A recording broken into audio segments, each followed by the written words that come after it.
শিক্ষা প্রতিষ্ঠানে হলগুলো পরিকল্পিতভাবে বন্ধ দেওয়া হচ্ছে। এটা কি ঈদের মৌসুম নাকি পূজার মৌসুম যে তারা হল বন্ধ দেয়? ভাই আপনারা হল ছাড়বেন না, কারণ এই হলটা আপনাদের, কারণ এই ক্যাম্পাসটা আপনাদের। আপনারা হল ছেড়ে দেওয়া মানেই আমাদের আন্দোলন থেকে ছেড়ে চলে যাওয়া, আপনারা হল ছেড়ে দেওয়া মানেই আমাদের দাবির থেকে হেঁটে যাওয়া। এটা দেখেই বোঝা যাচ্ছে যে তারা পরিকল্পিতভাবে এই হল বন্ধ দিচ্ছে, কারণ এটা ঈদেরও মৌসুম না, পূজারও মৌসুম না যে হল বন্ধ দেওয়া লাগবে। ভাই যে মেট্রো রেল রাত 9টার পরে চলাচল করে না, যে মেট্রো রেলের সময়সীমা হলো রাত 9টা পর্যন্ত, সেই মেট্রো রেল রাত 10টার থেকে 11টার মধ্যে কিভাবে চলাচল করে? সেই মেট্রো রেলে তারা কী নেওয়া দেওয়া করছে? সেই মেট্রো রেলের সে কোন পরিকল্পনায় সেই মেট্রো রেলটা চালাচ্ছে? এটা ভাই অবশ্যই তাদের পরিকল্পিত। দয়া করে আপনারা হল ছাড়বেন না। আপনারা হল ছেড়ে যাওয়া মানেই এই আন্দোলন থেকে আমাদের পিছিয়ে পড়া।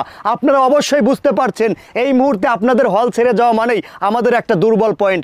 আপনারা যদি ঢাকা শহর ত্যাগ করেন বা এই আন্দোলনে যদি আপনারা না থাকেন, অবশ্যই এই আন্দোলনটা তলে পড়ে যাবে। এই আন্দোলন শুধু আপনাদের না, এই আন্দোলন আমাদের। এই আন্দোলন বাংলাদেশের শত কোটি ছাত্রদের, এই আন্দোলন অভিভাবকের। কারণ একটা ছাত্রকে যখন পড়াশোনা করে শিক্ষিত করা হয়, তার পিছনে কিন্তু তার বাবা মার যথেষ্ট পরিমাণের অবদান থাকে। আর এই টাকা পয়সা করে পড়াশোনা করানোর উদ্দেশ্য শুধুমাত্র কিন্তু চাকরি করা না, একটা বাবার ভবিষ্যৎ, একটা বাবার কিন্তু শেষ জীবনের নিশ্চয়তা। সেই শেষ জীবনের নিশ্চয়তা আমরা করতে পারছি না, কারণ সেই সমস্ত কোঠার কারণে। যে সমস্ত ভাইয়েরা এই কোঠা আন্দোলন, এই কোঠামুক্ত দেশ গড়ার জন্য চেষ্টা করছে, এটা শুধুমাত্র তাদের জন্য না, এটা আমাদের জন্যও। কারণ আমরা যখন পড়াশোনা করছি অবশ্যই একটা চাকরি বাকরির আশায়, আর সেই চাকরি করে আমার বাবার শেষ জীবনের নিশ্চয়তা আমি হতে চাই, কিন্তু আমি পাই না। আমার মেধা, আমার যোগ্যতা থাকার সত্ত্বেও আমি চাকরি পাই না। চাকরি পাই সেই সমস্ত কোঠাওয়ালারা। ভাই আপনারা যেটা করছেন আমরা হয়তো বা যেতে পারছি না, কিন্তু মন থেকে আপনাদের জন্য দোয়া করছি, আপনাদের জন্য অফুরন্ত ভালোবাসা আমাদের কাজ করছে। আপনাদের কাছে একটা অনুরোধ করতে চাই, দয়া করে এই মুহূর্তে এই সময় আপনারা হল ছেড়ে চলে যাবেন না। এটা আপনারা আশা করি বুঝতে পারছেন, এটা পরিকল্পিত একটা চক্রান্ত। আপনাদেরকে হল বন্ধ করা হয়েছে যেন আপনারা হল ছেড়ে বাড়িতে চলে যান, যেন আপনারা হল ছেড়ে দেশে চলে যান। যে কারণে আপনারাই যদি না থাকেন তাহলে এই আন্দোলনটা কে করবে? এটা কিন্তু তারা ছক এঁকে নিয়েছে।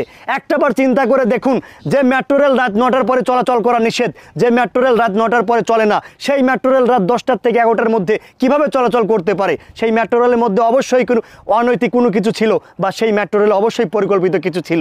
যে কারণে যে মেট্রো রেল রাত 9টার পরে চলে না, সেই মেট্রো রেল রাত 10টার থেকে 11টার মধ্যে চলাচল করেছে।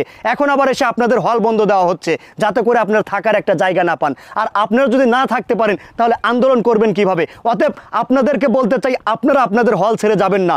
এই হল আপনাদের, এই ক্যাম্পাস আপনাদের। আপনাদের একটা ন্যায্য দাবি আপনারা উঠাইছেন, এটা আদায় করে তারপরেই বাড়ি ফিরবেন ইনশাল্লাহ। আর আমরা যারা যেতে পারছি না, আমরা আপনাদের জন্য মন থেকে দোয়া করি, ওই জায়নামাজে বসেও আপনাদের জন্য দোয়া করি যেন আপনারা সফল হতে পারেন। কারণ এই দাবি শুধুমাত্র আপনার না, এই দাবি আমার, এই দাবি সারা বাংলাদেশের, এই দাবি সারা বাংলাদেশের অভিভাবকের। কারণ একটা অভিভাবক একটা ছেলেকে যখন পড়াশোনা করে মানুষের মতো মানুষ করে তোলে, তখন কিন্তু তার একটা চাকরির প্রয়োজন। সেই চাকরি করেই কিন্তু একটা বাবার শেষ জীবনের নিশ্চয়তা হয়, কিন্তু সেটা আমরা আদায় করতে পারি না, কারণ আমাদের কোঠা নেই। এই কোঠামুক্ত দেশ শুধুমাত্র আমার না, বাংলাদেশের সকল নাগরিকেরই আমি মনে করি দাবি। আশা করি আপনাদেরকে বোঝাইতে পেরেছি। আপনারা কখনোই হল ছাড়বেন না ভাই, হলে থেকেই যাবেন, কারণ এই হল আপনাদের। পরিকল্পিতভাবে আপনাদের হল বন্ধ দেওয়া হচ্ছে, দয়া করে একটু বোঝার চেষ্টা করেন। এই হলে আপনারা থেকে যাবেন, কারণ এই হল আপনাদের, এই ক্যাম্পাসটাও আপনাদের।